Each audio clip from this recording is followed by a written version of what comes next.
ससुराल में पहुंची, पहले ही दिन रहे तो श्रृंगार कर रही। देवर पास में आया, बोले भाभी क्या कर रही हो? जवाब दिया श्रृंगार कर रहे। तो वो जो होते ना क्रीम चेहरा पे लगाए जाते, सुल्ली की क्रीम लगा रही। देवर बोला ये क्या लगा रही हो, मुझे भी दिखाओ। भाभी ने हाथ पे रखी, उन्होंने मांग सूंघी। बोले जब मांग सूंघने में इतनी बढ़िया आ रही तो खाने में कितनी बढ़िया हुई। सो भैया ने हाथ क्रीम पे रखी और वो क्रीम चाट ली। लड़की को बड़ा गुस्सा आया, बोले बिल्कुल ही पागल है, तो खींच के गाल में दियो। इतनी अकल नहीं है, खाने वाली चीजें लगाने वाली है। अब फिर के भैया के पास गए, बोले भैया भाभी वो तो खतरनाक है। क्यों? बोले वहां नहीं आते याद पूजा कर डारी। बोले क्यों मारा?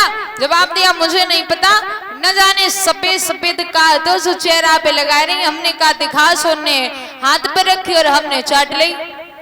भैया बोले ऐसी क्या चीज है जो पास में पहुंचे पत्नी के? बोले क्या दिया था तुमने इनको, तुम्हारा क्यों?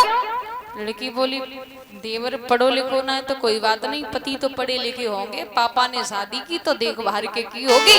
लड़की बोली गलती नहीं है मेरी। क्यों? मैंने इनको क्रीम दी और इन्होंने हाथ पे रख के खाई ली। लड़का बोला अभी दिखाओ कैसी लगती है। सो लड़की ने पति के हाथ पे रखी, अब पति ने भी मैक सूंघी। बोले माँ तो अच्छी आ रही। अब लड़का को भैया पास में खड़ो रहे, बने एक गाल में से रूखी खाई जाते का फायदा, रोटी तो छुपरी खाते तो कुछ ताकत आती।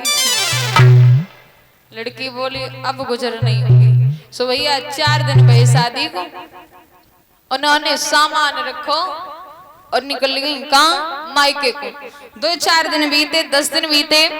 लड़का की मैया बड़ी परेशान, बोले गांव के लोग बातें कर रहे हैं, बहू 4 दिन ना रुकी, ऐसी का बात है। सो लड़की के पिता से फोन किया कि वो को भेज दो। बोले गुस्सा में आई है, ऐसे नहीं आवेगी, एक काम करो तुम अपने लड़का को भेज दो तो हमें यहाँ से विदा। सो भैया मैया ने वो बेटा को तैयार करो, सूट पैंट पहनाए के। और एक बात कही, देखो ससुराल में जा रहे हो, वहां सब पढ़े लिखे हैं। पहली बात तो ये है कि वहां जाए के बात बहुत कम करना, और बात करो तो ज्यादा बातें न करके जवाब बस 2 ही बातें में दियो का, एक यस और एक नो।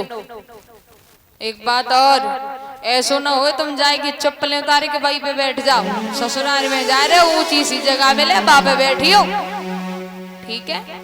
सो भैया तैयार करके ट्रेन में बिठा ले। आगे ससुर साहब आ गए रिसीव करने को।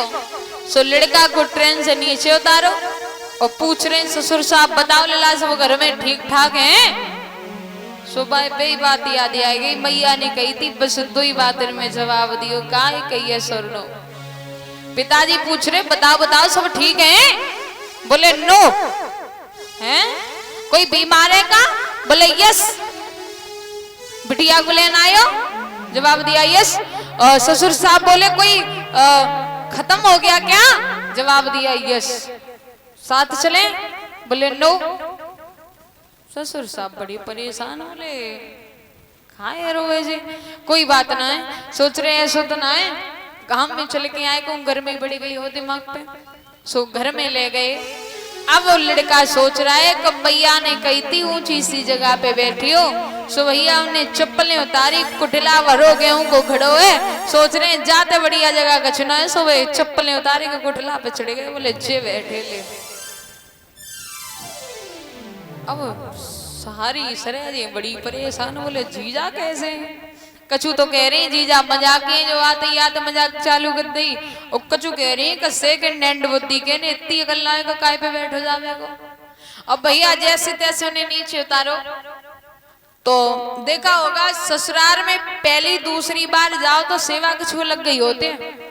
सासू माँ ने पूड़ी बनाई, छोटी छोटी सी पूड़ी आई। वो लड़का सोच रहा हो कि एक पूड़ी की अगर 2 टुकड़ा करे तो पेश नहीं जावेगी।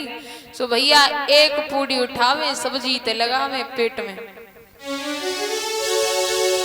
अब लड़की किचन में बैठी देख रही, बोले मौदू का कर रहे हो, बेचती बैठाड़े हो का, एक पूड़ी के 2 टुकड़ा कर ले। अब लड़का सोच रहा हो आई तो गुस्सा में, लेकिन चात तो वो तो जे कह रही है कि छोटी छोटी पूड़ी है, एक ते पेश नहीं जाएगी, 2 खाओ।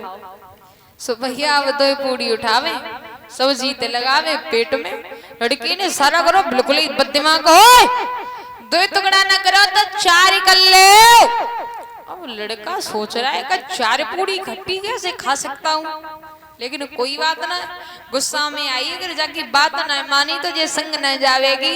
अब भैया वे चार चूड़ी पूड़ी खावे और लड़की बड़ी परेशान। लड़की ने सारा करो तुमने हवाई बनाए न कटाए दे। अब लड़का सोच रहा है कि ये जके रही है कि हमारे यहाँ रिवाज है पूड़ी सब्जी ते लगा के न कत लगा के फिर खाओ।